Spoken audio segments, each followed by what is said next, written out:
Rwanda versus Congo, DR Congo இது கூடிய சீக்கிரத்தில் ஆரம்பிச்சிருமா அப்படின்ற கேள்விகள் வருது. காரணம் என்னன்னா, இந்த டிஆர் காங்கோலையும் இந்த மிலிட்டரி பிரசன்ஸ் அதிகரிச்சுக்கிட்டே இருக்கு. இந்த ரவாண்டாவோட பார்டர்ல ரவாண்டாலையும் அவங்களோட ஆர்மி வந்து அதிக அளவில் டிப்ளை பண்ணிட்டு இருக்கிறாங்க. அமெரிக்கா தரப்புல இருந்து கூட ஒரு மெசேஜ் வந்து அனுப்பிச்சிருந்தாங்க ரவாண்டாக்கு, எங்க அங்க படைகளை குமிக்காதீங்க, கொஞ்சம் வாபஸ் வாங்க அப்படிங்கிறது போல. ஆனா ரவாண்டா தரப்புல இருந்து முடியாது அப்படிங்கிறத சொல்லிட்டாங்க. அப்ப கூடிய சீக்கிரம் ரவாண்டா மீண்டும் ஒரு காங்கோ போரை உருவாக்கிடுவாங்களா அப்படின்ற கேள்வி வருது. அப்படி நடக்கும் பட்சத்துல ரஷ்யாவுக்கு இன்னொரு ஃப்ராண்ட் இந்த இடத்துல ஓப்பன் ஆயிடுச்சுன்னு அர்த்தம்.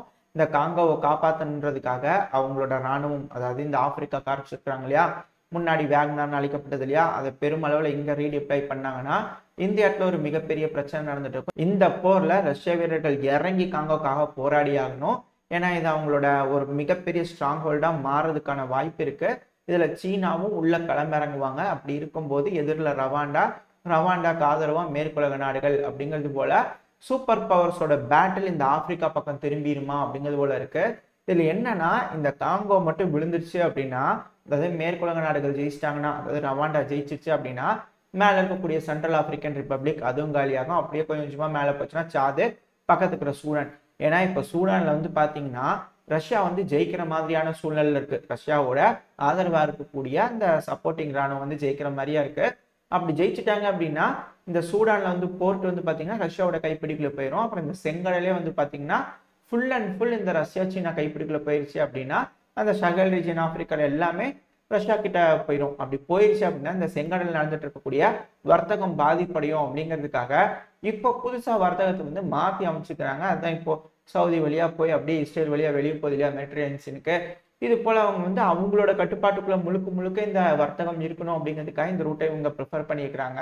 அந்த ஒரு காரணத்தினால கூட இந்த செங்கடல்ல நடக்கக்கூடிய அந்த வர்த்தகம் இதுக்கு மேல நம்ம கட்டுப்பாட்டுக்குள்ள இருக்காது அப்படிங்கிறதுக்காக இந்த புது காரிடோரையே வந்து அவங்க எஸ்டாப்ளிஷ் பண்ணியிருப்பாங்க அப்படிங்கிறதோட சொல்லப்பட்ட ஒரு அனலிஸ்ட்னால என்ன ஏதுங்க தெரியல. இந்த பிரச்சனையெல்லாம் ஓஞ்சு முடிஞ்சாதான் என்ன ஏதுன்ற ஒரு கிளாரிட்டியே வரும். இந்த நடக்கக்கூடிய பிரச்சனைகள்லாம் இந்த இஸ்ரேல் காசாவா இருக்கட்டும், ரஷ்யா உக்ரைனா இருக்கட்டும், அப்புறம் இப்ப பாகிஸ்தான்ல நடக்கக்கூடிய இந்த எலெக்ஷன்ல நடந்த அமுலி குமுலியா இருக்கட்டும், இது எல்லாத்துக்கும் பின்னாடி இந்த வர்த்தகம் தான் காரணம்.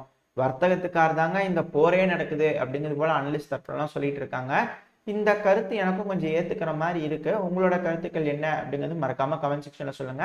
இதை பத்தி ஒரு தெளிவான அனாலிசிஸ் நம்ம செந்தில் டி கோட்ஸ்ல நாளைக்கு பதிவுல பார்ப்போம். உக்ரைனோட சோர்ஸ் கிட்ட இருந்து வந்து பாத்தீங்கன்னா ஒரு வீடியோ பதிவு கிடைச்சிருக்கு. இந்த வீடியோ பதிவு பாத்தீங்கன்னாலே தெரிஞ்சுக்கலாம். புதுசா நிறைய பேர் வந்துட்டு இருக்கிறாங்க. அதனால ரெடி பண்ணி வச்சிருக்கிறோம் அப்படிங்கிறது போல கர்கிவ் பகுதியில வந்து புது சிமெண்ட்ரியை உருவாக்கி வச்சுக்கிறாங்க நம்ம உக்ரைன் தரப்புல. அப்ப எந்த அளவுக்கான இழப்புகள் உக்ரைனோட வீரர்களுக்கு ஏற்பட்டிருக்கும் அப்படிங்கிறது நம்மளால புரிஞ்சுக்க முடியுது. உக்ரைன் தரப்பு வந்து கொடுக்கப்பட்ட வீடியோ. கர்கிவ் பகுதியில் இது போல சிமெண்ட்ரி புதுசா தயாரிச்சிருக்கிறாங்க. ஆல்ரெடி இருக்கக்கூடிய எல்லா சிமெண்ட்ரி ஃபுல் ஆயிடுச்சு. இப்போ புதுசா தோண்ட ஆரம்பிச்சிருக்கிறாங்க. இது ஃபுல் ஆயிடுச்சு. அதாவது புக்கிங் பண்ணும் இல்லையா ஆன்லைன்ல, ஆல்ரெடி புக் ஆயிடுச்சு அப்படிங்கிறத சொல்றாங்க. அது மட்டும் இல்லாம ஏகப்பட்ட இறந்து போன வீரர்களோட உடல்களை வந்து எக்ஸ்சேஞ்ச் பண்ற வேலைகளும் பின்னாடி போயிட்டு இருக்கு ரஷ்யாவுக்கும் உக்ரைனுக்கும். இது போல விஷயங்கள் போயிட்டு இருக்கிறது ரொம்ப நல்ல விஷயம் தான். அப்புறம் பிரிசனர் ஆஃப் வார் எக்ஸ்சேஞ்ச் வந்து நடக்குமா, அதாவது ரஷ்யா தரப்புல பிரிச்சிருப்பாங்க, உக்ரைன் தரப்புல பிரிச்சிருப்பாங்க. இப்போ புதுசா வர ஒரு 1000 பேர்னா நிறைய பேர், அதாவது உக்ரைன் கிட்ட இருக்கிறத விட ஒரு 4-5 மடங்கு அதிகமா ரஷ்யா தரப்புல வந்து பிரிசனர் ஆஃப் வார் இருக்கிறாங்க. அவங்களெல்லாம் கூடிய சீக்கிரம் எக்ஸ்சேஞ்ச் பண்ணிக்குவீங்களா அப்படின்ற கேள்வி வருது. பட் இனிஷியலா அது நீட் இல்லை அப்படிங்கிறது போல சொல்லப்பட்டு வருது. ஏன்னா உக்ரைன் வந்து ஆல் ஃபார் ஆல்ல தான் ரெடியா இருக்கிறாங்க. இல்லைன்னா 100 பேர் 200 பேர் அப்படிங்கிற பேச்சு அடிபட்டு இருக்கு. உக்ரைன் கூடிய சீக்கிரத்துல இறங்கி வருவாங்க அப்படின்னு வெயிட் பண்ணிட்டு இருக்கிறாங்க. ஏன்னா ரொம்ப நாள் ஒரு நாட்டுல போய் பிரிசனர் ஆஃப் வாரா இருக்க முடியாது. அது மட்டும் இல்லாம எங்களுக்கு மொபைலைசேஷனும் தேவைப்படுது, அதிகமான நபர்களும் வேண்டியது இருக்குது இல்லையா. அதனால உக்ரைன் என்ன முடிவுகள் எடுக்கிறாங்க அப்படிங்கிறத பொறுத்து இருந்து பார்ப்போம். அடுத்த வந்து பாத்தீங்கன்னா இது ஒரு 2-3 நாள் பழைய செய்தி தான். பட் இருந்தாலும் அந்த படகு முழுகக்கூடிய வீடியோ பதிவுகள் வந்து பாத்தீங்கன்னா வெளியே வந்துகிட்டு இருக்கு.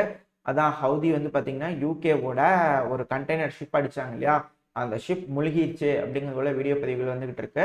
இது போல விஷயம் நடந்தது. இதுதான் ஃபர்ஸ்ட். யூகே இதுக்கு எப்படியான ரியாக்ஷன் கொடுக்க போறாங்க அப்படிங்கிறத பொறுத்து இருந்து பார்ப்போம். பட் எப்பவும் போல தொடர்ந்து யூகேவும் சரி அமெரிக்காவும் சரி குண்டுகளை போடுறதா இருக்கட்டும், இஸ்ரேல் லெபனான் மேல போறதா இருக்கட்டும், நேத்தி கூட பொதுமக்கள் வாழும் பகுதியில் ஏர் ஸ்ட்ரைக் பண்ணதா சொல்லப்பட்டு வருது. லெபனானும் பதிலுக்கு தாக்குதல் பண்ணிக்கிறாங்க. அப்புறம் MQ-9 ரீப்பர் ட்ரோனை தாக்குதல் பண்ணதா சொன்னோம்ல, நம்ம கூட வீடியோ பதிவுலாம் பார்த்துருந்தோம் இல்லையா ஹவுதி தரப்புல இருந்து. அதை அமெரிக்காவும் ஆமாங்க சுட்டு போட்டாங்க அப்படிங்கிறதுல கன்ஃபார்ம் பண்ணிட்டாங்க. ஏன்னா வீடியோ பதிவில் எடுத்து கொடுத்துட்டாங்க. இதுக்கு மேலே இல்லைன்னா சமாளிச்சுட்டு இருக்க முடியாது. அதனால அதுவும் கன்ஃபார்ம் ஆயிடுச்சு. இது எல்லாத்துக்கும் மேலே இன்னொரு ஹைலைட் என்ன அப்படின்னு கேட்டிங்கன்னா, ரீமஸ் 600 அப்படிங்கிற ஒரு அண்டர் வாட்டர் ட்ரோன். இது ஒரு சப்மரைன் ட்ரோன் மாதிரி. இந்த ட்ரோனை ஹவுதிஸ் பிடிச்சிட்டு தான் ஒரு வீடியோ பதிவு வந்திருக்கு. சைடில் லோட் ஆயிருக்கும், பார்த்தீங்கன்னா தெரியும். இந்த ட்ரோன் வந்து பார்த்தீங்கன்னா இப்போ ஹவுதி கையில் இருக்குது. இது கூடிய சீக்கிரம் இல்லை ஆல்ரெடி பார்சலே பண்ணிட்டாங்க அப்படிங்கிறாங்க சிலர். பட் கூடிய சீக்கிரம் இந்த டெக்னாலஜி ஈரான் கிட்ட போச்சுன்னா அவங்களோட அண்டர் வாட்டர் சப்மரைன் அந்த ட்ரோன் டெக்னாலஜி வந்து இன்னுமே அடுத்த கட்ட வளர்ச்சிக்கு போகும் அப்படிங்கிறாங்க. இது ஒரு அதிநவீனமான ட்ரோன். இந்த ட்ரோன் எப்படிங்க முழு பீஸா சிக்கிச்சு ஹவுதிக்கு அப்படிங்கிறது தெரியல. இந்த உக்ரைன் கிட்ட இருக்கிற ட்ரோன் கூட நல்லா வேலை செய்யுதுங்க அமெரிக்கா. அங்க வேணா வாங்கி யூஸ் பண்ணி பாருங்க. நீங்க செய்யறதுல எதுவும் வேஸ்ட், எதுவும் பயனே இல்லை அப்படிங்கிறதோட சொல்ற மாதிரி இருக்குது. ஏன்னா நடக்கக்கூடிய சம்பவங்கள்லாம் வச்சு பார்க்கும்போது அப்படிதான் தெரியுது. அமெரிக்காவோட ஹெலிகாப்டர்லாம் பல இடங்கள்ல பிரச்சனையாயிட்டு இருக்கு. ஏன் நம்மளோட சின்னூக் ஹெலிகாப்டர் கூட, நம்ம கிட்ட இருக்கக்கூடிய சின்னூக் ஹெலிகாப்டர் கூட பிரச்சனை அப்படின்னு சொல்லிட்டு ஒரு 2-3 நாளைக்கு முன்னாடி தரையிறக்கி இருந்தாங்க. நல்ல வேலை க்ரூக்கெலாம் எதுவும் ஆகலை அப்படிங்கிறது போல செய்திகள்லாம் வந்துட்டு இருந்தது. பட் இப்போ முக்கியமான விஷயம் என்னன்னா, அமெரிக்காவோட ஒரு அணார்ந்த இதை ஏவி சோதனை பண்ணலாம் சப்மரைன்ல இருந்து அப்படிங்கிறது போல யூகே தரப்புல இருந்து எடுத்து சோதனை பண்ணி பார்த்துக்கிறாங்க. அது ஃபெயிலியர் வேற ஆயிப்போச்சு. இப்போ அவமானத்தின் உச்சத்துல இந்த யூகே இருக்குது, அதான் டேஷ் பிரிட்டன் இருக்கிறாங்க. ஏன் அப்படிங்கிறது தெரியல. ஏன்னா லைனா இந்த அவங்களோட வந்து ஒரு ஏர்கிராஃப்ட் கேரியர் ஃபெயிலியர் ஆச்சு, நகர்றதுக்கே இல்லை அப்படிங்கிறது போல. ஏன்னா நாட்டோட ட்ரில் நடந்துட்டு இருக்கு. அதுல இந்த பிரிட்டனோட 2 ஏர்கிராஃப்ட் கேரியர் பார்ட்டிசிபேட் பண்ணதா சொல்லியிருந்தாங்க. அந்த 2மே ஃபெயிலியர், நகரவே இல்லை. நாட்டோக்கு கொண்டு போய் அந்த பார்ட்டிசிபேட் பண்ணுறதுக்கு கூட்டிட்டு போக முடியல. கெட்டு போச்சுப்பா வண்டி அப்படிங்கிறதோட சொல்லிட்டாங்க. நகர்ந்தாதானே கூட்டிட்டு போறதுக்கு, கெட்டு போச்சு வண்டி அப்படிங்கிறதோட சொல்லியிருந்தாங்க. இப்போ அடுத்த ஃபெயிலியர் இந்த சப்மரைன். அப்போ யூகே இத்தனை நாளா டிஃபென்ஸுக்குன்னு பணம் வாங்கியிருந்தீங்களே மக்கள் கிட்ட இருந்து, அதை ப்ராப்பரா யூஸ் பண்ணலையா அப்படின்ற கேள்வி வருது. மக்கள் மத்தியிலையும் சில குழப்பங்கள்லாம் அதிகரிச்சிருக்கு.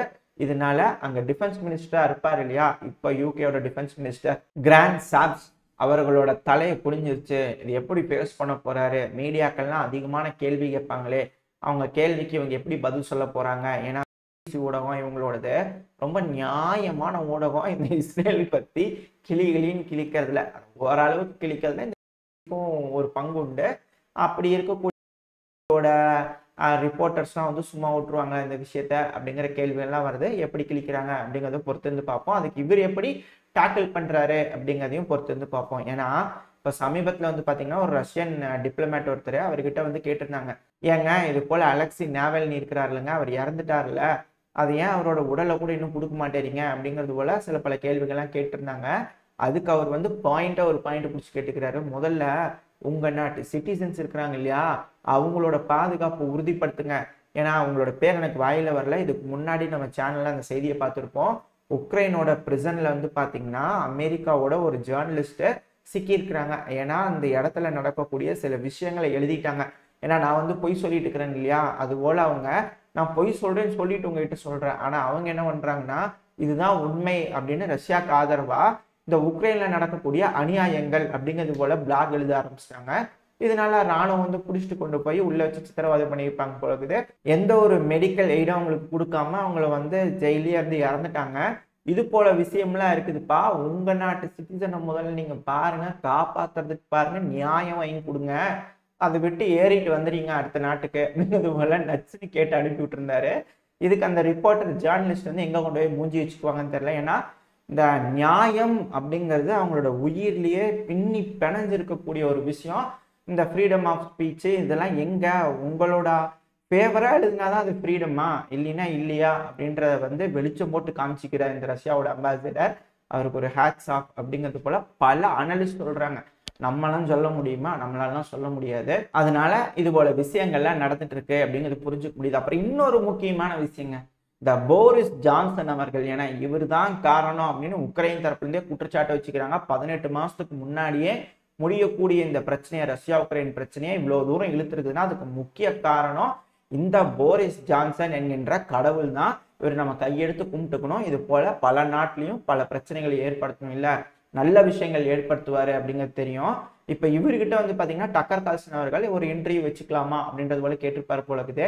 ஏன்னா இவர் மேலதான குற்றச்சாட்டு இருக்கு. அது மட்டும் இல்லாம அலெக்சி நாவல்னி அவர்கள் இறந்திருக்கிறார் இல்லையா, இதை பத்தி எல்லாம் பேசலாம் அப்படின்னு டக்கர் கால்சன் அவர்கள் வந்து இன்டர்வியூக்காக கேட்டதுக்கு இவர் என்ன தெரியுமா கேட்டுக்கிறாரு, பணம் கொடுங்க அப்படின்னு கேட்டுக்கிறாரு. எதே இன்டர்வியூ கொடுக்கறதுக்கு பணங்களா? என்னங்க உங்க மேல குற்றச்சாட்டு வச்சுக்கிறாங்க, நீங்க அதை விளக்கமா தெளிவுபடுத்தலாம்ல அப்படிங்கிறது போல இல்லாம பணம் கொடுங்க அப்படின்னு கேட்டுக்கிறேன். சரி ஓகே, எவ்வளவுதாங்க பணம் வேணும் அப்படின்னு கேட்டதுக்கு 1 மில்லியன் வேணுமாமா ஒரு இன்டர்வியூக்கு. 1 மில்லியன் வந்து டக்கர் காசு அவர்கள் வந்து தரணுமாமா. போங்கப்பா நீங்களும் உங்க இன்டர்வியூ அப்படிங்கிறது போல டக்கர் காசு அவர் பேக்கெட்ஸ் தராமா. இப்ப அவர் வந்து இது போல சொல்லிக்கிறாரு அப்படிங்கிறது போல இந்த நியூஸ் இப்போ வைரல் ஆயிட்டு இருக்குது. இதுக்கப்புறம் இந்த ஜேர்னலிஸ்ட்லாம் இதை பத்தி என்ன பேச போறாங்க அப்படிங்கிறதையும் பொறுத்து இருந்து பார்ப்போம். இதோட இந்த பதிவு நாம் முடிச்சுக்குவோம். இந்த பதிவு எப்படி இருந்துச்சு, உங்களுக்கு பிடிச்சிருக்கா? பிடிச்சுனா லைக் பண்ணுங்க, உங்க ஃப்ரெண்ட்ஸ் அண்ட் ஃபேமிலியோட ஷேர் பண்ணிக்கோங்க. அது கூடவே மறக்காம இந்த பதிவு பத்தின உங்களோட கருத்துக்களை கமெண்ட் செக்ஷன்ல சொல்லிடுங்க. இந்த பதிவு நல்லா இருந்திருக்குன்ற நம்பிக்கையில் அடுத்த பதிவில் உங்களை சந்திக்கிறேன். அது வரைக்கும் ஸ்டே சேஃப். By by.